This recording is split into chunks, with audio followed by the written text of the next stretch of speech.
To this evening's topic, and the reason why everybody's here is that we wanted to say, look, what is it that entrepreneurs can be able to explore within the startup space? Who can we be able to find that can become an ideal person to say, in my own capacity as a business person, as a business owner, these are some of the opportunities that I've been able to tap into. And we've obviously kind of intentionally kind of asked the lady that is going to address us today, and I'm so excited because it's a lady. I'm always about girl power. It's a lady. To come and share with us just her personal story around, what are those opportunities that are out there. And I think for you guys, it will be quite key for you guys to kind of listen to what opportunities are there, because that's where we play as startup entrepreneurs. But without further ado, I'd like to call Mrs. Nokutula Luthuli. And without reading too much of the whole bio, because I believe you're more than capable to introduce yourself, I'll give you just a brief about who she is. She's the MD and founder of Bloom Marketing.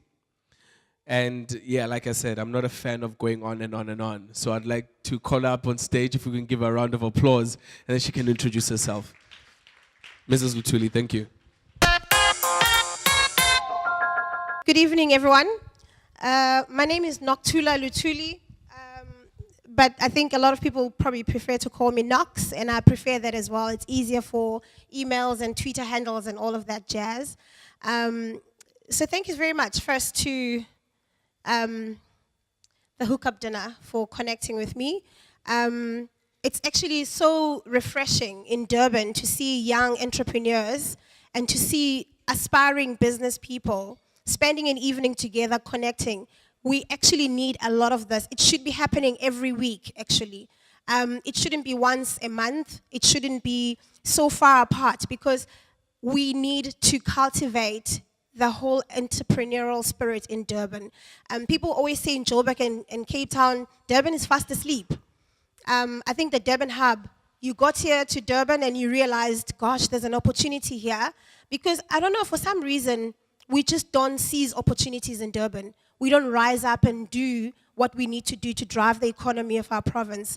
About probably 4 weeks ago, I happened to share a stage with our MEC for economic development, Mr. Mabuya Kulu. Some of you may obviously know him. But the one thing that he said was that I would obviously repeat again tonight, before I even speak about my own experience in business and where I think opportunities are. He talked about 3 S's, and I hope I remember them all. He talked about, it starts with seeking, as in seek the opportunity. And he went on to say, if you're not looking deeper, if you're not taking time to look and analyze what does our community need, and what does our city in Durban need, what are the problems and challenges we currently have, whether it is water, sanitation, whether it's electricity in the rural areas of Durban, whether it's renewable energy. If you're not taking time to look around you to see where the gaps are in Durban, you will not be able to see the opportunity, even if somebody came and gave it to you in front of your face and said, here, we need renewable energy in Durban. You will be like, huh? Because you haven't actually taken time to explore, to look deeper and see where the opportunities are. So everybody, I guess, you are in business and you obviously have taken time to look where the gaps are in the industry. The number one thing in actually seizing opportunities and I think establishing those startup businesses that will create legacies is exactly that. Identify the need. The first thing, and I was sitting down there when the lady Gabrielle, I think from the UK, social entrepreneurship is the biggest thing. It's the biggest wave. And I think one of the briefs you said, I think on the brief that you gave me was, how do you identify the waves? How do you identify the ups and the downs? What's going to be the biggest wave that everybody's going to hop onto? And we hopped onto internet. We haven't stopped. It's evolving every single day. People still talk about technology as if it's something that is separate from us. My daughter is 11 years old. She doesn't speak of technology as something that is there and I need to go connect with technology. Herself, from birth, when she was born, everything that she does is technology. She is walking technology herself. And about a month ago, I was in France for Ken Lyons, an advertising conference. one of the speakers there said something about if you take time in solitude and you look at the nature and you look at biology and look at us as physical people and you look at technology and how you code and how you map in terms of your computers, solutions, and all these apps that we are using, he actually found that there's an intersection. We are not separated from technology. Everything that you see from the motherboard of a computer to I'm not an IT person, but in terms of like your coding and apps, all of that comes from understanding the way that the human being will use the technology or needs to engage with another person. Facebook was all about engaging, connecting people, because we have a need to be connected with others. And so I think in going back to seeking, the biggest thing is just silence voices and really dig deeper and really get into our space in terms of where you are and find solutions where you are that will actually change our world. And we laugh when children like, I think Smith's kid, Jaden Smith, we laughed when he said, I think at 10 years or 11 years, I want to change the world. We laughed. We're like, oh, whatever, what does he say? Oh, well, he's a kid born in movies and he's going to be a star before he's 15 years old, maybe. I mean, people like Steve Jobs, he changed the world, but he wasn't even thinking that he's changing the world when he created Apple. But what I'm getting to is that each and every one of us, we have an opportunity to make a difference that is so huge that will have a ripple effect at a global level wherever you are, starting from today. I've obviously been in business for 10 years, and I think before then I worked for Unilever for about 8 years. And you asked me, I think in your brief, and you said, what are those things and those qualities that young business people or entrepreneurs need to develop and have to make sure that those businesses that they start, these startups, are sustainable? I think the biggest thing is about sustainability. I panicked when I resigned from a corporate organization to start my business. I panicked, but I didn't listen to that fear because I really had a dream to run a successful business that will change the dynamics within the advertising and marketing space. When I worked for Unilever, you manage a brand of like a Lipton iced tea, 20 million, 30 million brand in 1 year. And every single agency that I worked with came from Europe and took office in South Africa and was helping Unilever sell products that my mother uses every day at home. I just didn't understand it. And I was paying the agencies to do this work, and I just was not convinced they understand the culture, one. They understand the dynamics within which those products are being used in our communities. You've seen brands that communicate every day on TV, and they lose sight of things that they shouldn't actually even play with or even begin to engage with.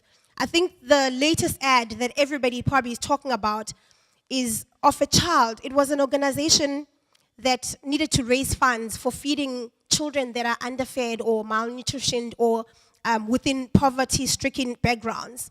And there was a TV ad where this child was on the floor licking fingers of a lady to basically eat. And this lady was passing on food to the child as if the child was a dog. But the whole thing, the whole creative communication or concept there was a normal dog eats better than some of the children that are underfed in Africa or in South Africa. But South Africa didn't understand how could they portray it in that way, where a white lady is feeding a black child on the floor as if he is a dog, even though they were trying to drive home that idea. It's still a problem today where brands and people that market brands don't understand the culture, don't understand the underlying issues that are still there in our community, and they lose sight of that and kill brands. If that was a brand, people wouldn't be buying that brand the next day. They'll boycott it. Fortunately, it was an organization. Okay, so where I'm probably getting to is that's how I started my business, the Bloom Marketing Agency. It was a need within me to change the face of advertising and also to get our own people to get into that space where they need to be actually marketing to our very own people who have a true sense of what the consumer is looking for with each and every brand. So you will have different reasons why you got into business. But if your reason for business is compelling enough, and you have such strong conviction that it is a need in the market, you're never going to fail in driving that business forward. So one of the biggest things and competencies in running a successful business is exactly that. Have strong convictions. Have a strong reason behind why that business exists. If you have that as a basis for your business, you will not give up, even when it's tough, because it is going to get tough. 3rd year into business, I was almost like counting, like I'm in my 3rd year of business. This is when the statistics say businesses shut down. All the entrepreneur businesses either will fail in the 3rd year of the business. And at that time, I kept on analyzing and looking ahead of time to say, what are the pitfalls that I need to avoid to make sure I hop over the 3-year gap to the 5-year? And I did eventually. And on the 5th year, it all turned. I think at some point in June of my 5th year in running the business, I was minus R1 million in debt. I had no idea. Like, if you ask me today, like from that day, I actually think that I have balls. They probably just hidden somewhere inside. But funny enough, my dad used to joke around because I'm the only girl at home and I'm the youngest of the 4 children in my family. My dad used to say to my brothers, I think your sister has more balls than you guys. And they didn't like that. They didn't like that because he'll actually ask, you went and you bought a car. That's like $500,000. You owe a bank $500,000. How are you going to pay them back? I'd be like, no, it's okay. And probably my financial advisor over there will be like, stupid thing you could have done at that time. But what I'm trying to say is, at minus R1 million and you just quit your job, it's 5 years into it. In my 3rd year of running the business, an MD at Unilever bumped into me in one of the chamber dinners and he said to me, I'm actually looking to hire back everybody that left Unilever. I have a job for you and I've got an amazing offer. I still said to him, I didn't quit to quit. I'm in it for life and get to own and have it in my hands equitably. So I need to make this change. This 1994 is not going to happen. Whatever we said freedom was and equitable economy across all people of South Africa and all races and all gender is not going to happen if I'm going to run back into the corporate and work for Unilever and never change South Africa or the face of South Africa. So you need to be that convinced about your business. At minus R1 million debt, your back gets so tough, there's not a problem you will not be able to solve after that. I think that was my MBA. I literally was writing emails and letters to everybody that I owed money to. So I think in 30 days' time, I should be able to come back to you. And at that time, I had no idea if the business is going to come in, how much I'm going to turn over, but I had a plan. We're going to just flood the market. Let everybody who didn't know about our services know about our services, and they must know why we actually do what we do. About 2 or 3 months after that, we secured a 7 million account with KZN Tourism. And the weirdest thing about it was, so when I pitched with KZN Tourism, you know there's companies you don't even go find work or pitch for work there because you know they're not going to look at the small company. But we worked so hard at that pitch that when it got there, I think when they were analyzing and looking at all the tenders, they were like, there's no way we don't give them this tender. It was within 2 weeks we were awarded the work. We had to do the work within 2 weeks as well. In 1 month, we had a 7 million turnover. It was just unbelievable. So that for me, made me realize that I can't quit. So the word, I even say it in some of my writings, I don't quit. I go for it. I keep going for it. And determination and drive is one of those qualities you're going to need. When it's tough, when they shut the door in your face, you still go there and you kick the door. And you're like, I still want to get in. You keep kicking the door until it opens wide open. I think then quickly to go back to, there's a difference, obviously, in the business that I'm running right now. I wouldn't call it a startup business, a marketing and advertising agency. But I could obviously turn it around, perhaps, and make it feel like a startup. Because I think what you need as competencies and qualities for a startup business is slightly different for a company that is like your conventional company. For startups and those who are in the space for startups, from what I've seen and what I'm trying to do, because I'm about to launch a startup company towards the end of this year within online retail marketing, it is so fast-paced. You need to be so flexible. You need to not be so structured and rigid to run a startup company. You need not to be, and when I say flexible and not so rigid, you need to realize that you need to wear different hats within your company. Today you are an MD, tomorrow you are an HR director, the next day you are coding and you are the technician within the agency. You do everything and everything that needs to be done. And there's no, oh, I don't do that. That's for juniors in the company. Literally, you get your hands dirty, like the L&L said, and your feet dirty. So the flexibility of not holding on to titles is the biggest thing. So it doesn't matter what they call you. You're just one of the founders of the startup. Forget the title and really get the work done, whatever it takes. And I think that's the most important things within the startup environment. And another thing, I said this in the last hookup dinner, and I said, I actually think you should give our young entrepreneurs a 1 minute, even if when you get here and you introduce the hookup dinner and say, when you pitch, this is how you're going to pitch. Like I looked at the different style of pitching that everybody had when they got up on stage. And like every second I kept on saying, what does your business do? What does your business do? Get to what do you do? I hear you get your hands dirty. It took you almost a minute to 2 minutes before you could tell us you run an eventing business. And that for me was like, if I was an investor, I would have already switched off and walked away like, I don't know what they want. When they know what they do, they must come back. And in the very same table, oh my gosh, my shoe got stuck. My shoe's stuck. Okay, I'm not going to move. My shoe's stuck on your stage.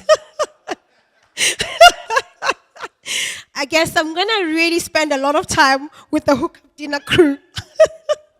I'm stuck to you guys, clearly. One of my colleagues, when we did the 1 minute connecting here, so everybody introduced themselves and they say what they do. She goes on, she's very excited about, I'm a blogger, I do digital, and I write about stuff. And I'm thinking, what's your name? What's your name? Can we find out who your name is? And she's finished everything that she does and no one knows your brand. The most important thing, people must know you. They must know your brand. And when I say your brand, each and every one of you, you might take it lightly, but you need to work on yourself as a brand. Because you are the vehicle. You are the person who's holding the vision, the dream, and the conviction about what you're selling. And if people cannot buy into you, you walk in and you're like, I can't even look at them on the face. Like, I can't see your eyes. And I'm trying to interview you. I'm trying to find out, can I work with you? You're like, The first picture, for me, I don't want to be biased, but you nailed it. I mean, I loved what he did. Sits in a chair and I'm going, so arrogant. And then I'm thinking, really, just get up. And then he talks and then he had this like one of those I'm cool type of poses. And then he throws the chair away and he gets up. And when he did that, I thought, started from the bottom, now I'm here. And then I thought, okay, he got us because he got you hooked. While he sat down and you think, why is he sitting down? And then he got up and his pitch just went on another level. And I was like, okay, quite convinced. He used his own way and his own gimmick. But it's important to differentiate yourself. If you're a brand, you will be different from other brands. The same eventing company that's over there, question I asked you, what sets you apart? You need to work very hard at differentiating your company. The fact that you work hard and you get your hands dirty, I say the same thing in my agency because I work bloody hard. And the one thing you need to know when you do a startup company, it's a 24-hour cycle. You are constantly switched on. There's no off time like, oh, I'm not at work. I'm not going to answer the phone. If you do that, you'll miss an opportunity. It's a 24/7, and the speed is so fast. You're probably running at 150 kilometers per hour. Obviously, you need to have time to refresh, to revitalize, to connect, think, and reflect about where your business is at. But those are some of the things that literally will get you going, other than just the skill that you're selling and the service that you're selling. I don't know how much time I have. Okay. Okay, cool. I'll take a quick squeeze. The one thing that I will probably maybe mention from my experience, and it used to be one thing that Unilever as a corporate organization that is respected around the world was your integrity. I couldn't stress it more, guys, for you. You've seen businesses that have been dragged down because of bad publicity. They paid bribery and paid someone backhand to get into another company or get another job. You might think that is the quickest way for you to make your money and you'll get away with it. You cannot buy your integrity in business. You cannot buy it back. You might fool a few people who maybe never heard about you. Eventually it comes around. And just at the time when you need an investor into your business and you're almost there and they believe in what you're doing, something like that will just come up and kill the whole deal. Do your business above board. Never sell yourself short and never sell your soul in what you're doing. It's business. It's everything. You give it everything. Save and guard your integrity in what you're doing. And you will never have to regret in 10 years' time when you sell your business and you want an investor for it. Thank you for having me. There's a lot to say, but I'll just leave it there.